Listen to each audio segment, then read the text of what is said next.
Welcome to the fourth part of Law of Treaties. There are three states A, B, and C. State A made a reservation to a treaty. State B raised no objection. State C objected. At the same time, stated expressly that it precluded the treaty entering into force between it and State A. State A may be a party to the treaty in relation to State B, but not in relation to State C. There is no doubt that State B and State C are mutually bound by the treaty after its entry into force. Legal effect of reservation and objection of reservation. Reservation established with regard to another party, established here under means not prohibited, not objected to the other party. First, it modifies for the reserving state in its relation with that of the other party, non-objecting state, the provisions of the treaty to which the reservation relates to the extent of the reservation. Second, it modifies to those provisions to the same extent of the other party in its relation with reserving state. Reservation is effective between reserving and the non-objecting state. Article 21(1) Principle of Reciprocity. An example of operation of principle of reciprocity in Article 21(1) is found in the fact of the Libyan people Brio incident, 1984, UK versus Libya. Libya made a reservation to the convention pertaining it to open a diplomatic bag if it had strong doubts as to the legitimacy of its content. UK did not object to this reservation.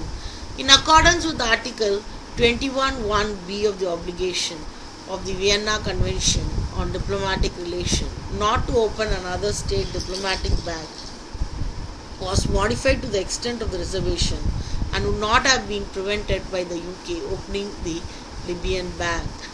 The Foreign Affairs Committee was advised that the UK could respond by opening the Libyan diplomatic bags if it had strong doubt as to the content. Reservation does not modify the provisions of the treaty for the other parties among those states apart from the reserving state to the treaty inter se. Among themselves, they have to follow all the provisions of the treaty as if there was no reservation at all. Where a state objecting for a reservation has not opposed the entry into force of the treaty between itself and the reserving state, the provisions to which the reservation relates do not apply as between two states to the extent of the reservation. An explanation to the application of Article 21(3) can be found in an arbitral award. France has made reservation to Article 6 of 1958 Continental Shelf Convention to prevent the UK from invoking the provisions of Article 6 except on the basis of conditions stated in the reservation.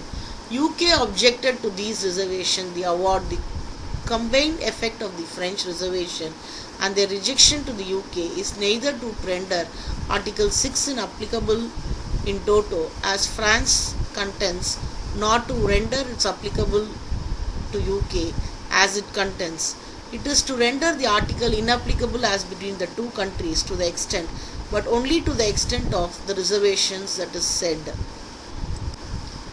Entry into force. A treaty often provides that it shall enter into force when it has been ratified or acceded to it by the specific number of states. Vienna Convention on Law of Treaties 1969 provides for its entry into force on the 30th day following the day of deposit on the 35th instrument of ratification or accession. The United Nations Convention on Law of Sea 1982 entered into force on 1 year after the 60th ratification, namely the November 16, 1994. Application of treaties. Binding force of treaties. Pacta sunt servanda. Article 26. Every treaty is force is binding upon the parties to it and it must be performed in good faith. Treaty versus municipal law. Article 27. A party may not invoke the provisions of its internal law as justification for its failure to perform a treaty. This rule is without prejudice to Article 46. Non-retroactivity of treaties, Article 28. Unless a different intention appears from the treaty or is otherwise established, its provisions do not bind a party in relation to any act or fact which took place or any situation which ceased to exist before the date of entry into force of the treaty with respect to that party. Application of successive treaties on the same subject matter, Article 30. Subjected to Article 103 of the Charter of United Nations, the rights and obligations of the state parties to the successive treaties shall be determined in accordance with the following paragraphs. When all the parties to the early treaty are parties also to the later treaty, the earlier treaty applies only to the extent that its provisions are compatible with those of the later treaty. If parties are identical, lex posteris deterrent legi priori applies. If the parties are not identical, as Article 30 subclause 4 applies, it is actually based on the rule pacta tertis nec nocent nec prostem. Thereafter, as between the state parties to both the treaties, the state party to only one of the treaties, the treaty to which both states are parties governed with their rights and obligations, as said in Article 34b.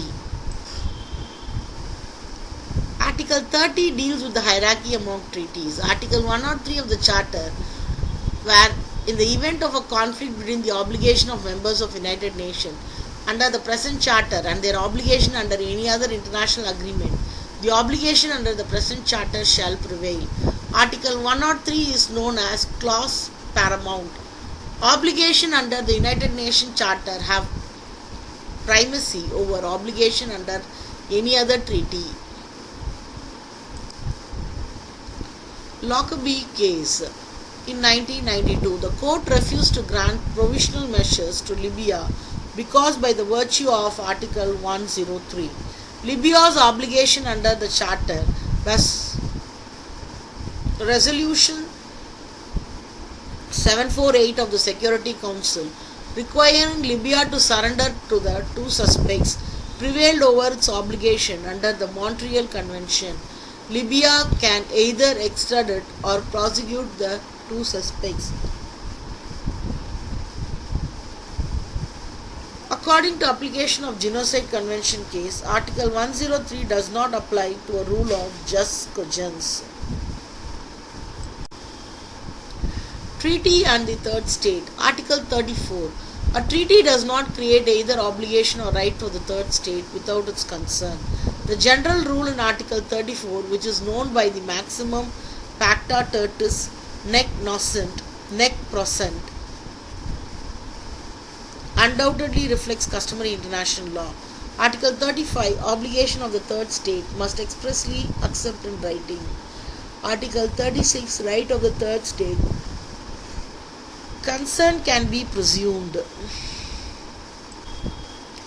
Interpretation of treaties. According to Fitz-Osrize, there are three traditional schools of treaty interpretation. First one, the textual school, interpretation in accordance with the ordinary meaning of the words of the treaty. Intentional school, interpretation in accordance with the intention of the party. Third one is the teleological school, interpretation in accordance with the aims and the purposes of the treaty. Great rule of interpretation, Article 31. A treaty shall be interpreted in good faith in accordance with the ordinary meaning to be given to the terms of the treaty, their content, and the lights of object and purpose. The content shall comprise the text, preamble, and the annexures. There shall be taken into account, together with the content, any subsequent agreement or subsequent practice